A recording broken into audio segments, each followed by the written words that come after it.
what a hard-working man really is. It's something I've strived to do my whole life. Stay humble, work hard, and eventually life will pay off. I've never met a more honest man, if we're telling the truth. A family man that showed me what it means to be an adult.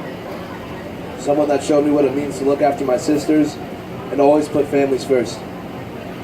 You've always put everyone else first before you, and I will always admire that. I owe you the world for giving me my mom, and I owe you the world for being something much, much more than just a grandfather. 7 decades you've been on this earth, and I know you'll always be the #1 man in all of our lives. Happy birthday, Grandpa.